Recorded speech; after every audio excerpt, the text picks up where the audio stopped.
Hello， 大家好，欢迎收看慢食慢语。其实我小的时候是有点害怕牛蛙这种食材的，所以后来牛蛙很红的时候，我都一直拒绝去吃它。但还是有一次忍不住尝试了一下，那次吃的是泡椒牛蛙，就有留下还不错的印象。后来回家做的时候，发现也挺简单的。那我今天为了做这个泡椒牛蛙，之前有提前泡好一坛泡椒，这个已经泡了差不多1个月，现在非常入味，可以拿来用了。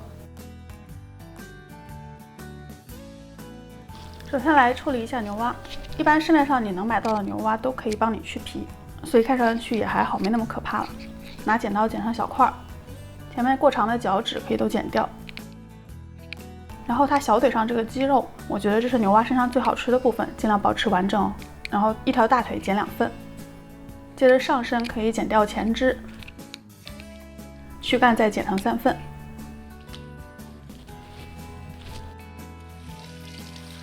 接着稍微清洗一下，沥干，就可以腌制了。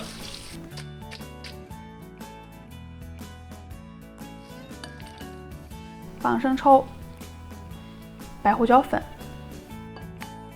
蛋清、蚝油、啤酒，因为后面烧牛蛙的时候会用啤酒，所以顺便用啤酒腌制一下。最后玉米淀粉，搅拌均匀。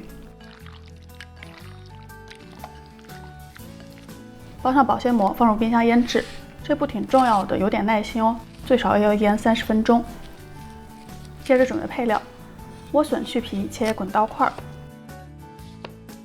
洋葱切块，泡姜切片。我用的就是泡椒坛子中捞起来的姜，用普通的姜也行。现在就可以准备泡椒了。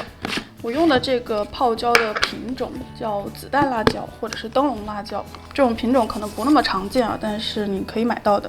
它的特点是像这样小小的，像个子弹头一样。那你如果觉得这种辣椒不是很好买，或者是懒得自己做泡椒的话，其实也可以用市售的泡椒了，一般就是这种野山椒嘛。但我觉得其实还是自己做的泡椒味道肯定会好一些了。这种子弹泡椒的特点是它肉会比较厚，而且它的辣味比较适中了，就不会过辣。你切开可以看看里头这个肉还蛮厚的。然后如果用这种市售的野山椒的话，它肉很薄，所以辣椒的香味没有那么的浓。再一个就是它辣度会强很多，所以用这种的话注意减少用量哦。拿出4到5个泡椒，把它切碎，让泡椒的味道更融入到汤汁中。你可以根据自己吃辣的能力进行调整，怕辣的话少切2个。接着莴笋可以先汆下水，记得水里放一点盐，会让莴笋更加翠绿，汆到它看起来有点透明就好了。现在牛蛙腌的差不多了，可以开始炒了。这里有一口铁锅，先烧热，然后倒油。注意热锅冷油的技巧，就是锅要足够热之后再倒油。现在油可以稍微多一点，但油不要烧到太热，就可以倒入腌好的牛蛙，然后不要立刻翻炒，等个几秒钟，让它底面定型，再开始翻。像我这口手打的铁锅养得特别好的，再加上热锅冷油，一般都不太会粘。牛蛙都变色之后，可以先倒出来，用一个滤网把油滤掉，让它别那么油腻。接着倒点热水到锅里，把锅洗一洗。注意这里锅要保持干净，后面的菜品才能够看起来清爽哦。重新把锅烧热之后，倒一些新的油进去，这里油的量也是稍微多一点。开中火，加姜片、去皮蒜头，先爆香。接着是青花椒、香叶也下去爆香。然后中间留个地儿，加豆瓣酱。豆瓣酱一定要耐心的炒出红油才会香，但它容易糊，可以转小火。接着是切碎的泡椒，炒出香味儿。加入洋葱，然后是整粒的泡椒，还有泡椒汁。这里我没全倒完，留了一勺泡椒汁，最后再加。因为在中间煮的时候，泡椒汁的酸味会损失一些，留一勺最后加，再提味儿。锅里烧开之后，牛蛙下锅，再倒啤酒，热煮个1-2分钟到沸，让酒精挥发一下。接着就是之前汆过水的莴笋，莴笋已经半熟了，也不需要煮太久。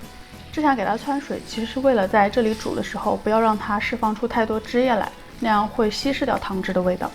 按你个人的喜好，可以多加点水或者不加也行。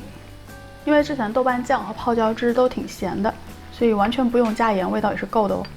快好了，加点糖提提鲜，一点胡椒粉，然后之前留下来的那勺泡椒汁再加进去，就可以关火了。出锅前再撒上葱段，拌拌匀就好了。这样这个非常好吃的泡椒牛蛙就做好了。最后的成品就让它保持这样汤水比较多的状态，然后表面会飘着一层很诱人的红油，闻起来是很酸香开胃的那种。泡椒牛蛙本身的酸辣鲜味道都非常的充足，牛蛙本人也是又软又嫩的。吃完肉之后，是不是觉得还剩一碗汤有点浪费？这个时候就该煮碗面了。我店里之前有卖的手盐拉面，你们吃过了没？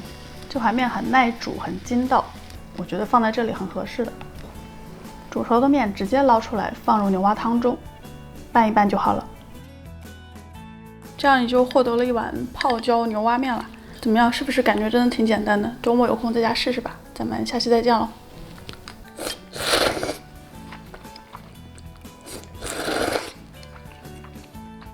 如果你们还有什么话题想跟我讨论的，可以在留言区留言。喜欢我的节目，不要忘记分享和收藏。喜欢我本人的话，欢迎订阅我的频道，每周3都会有更新。咱们下周再见了，拜拜。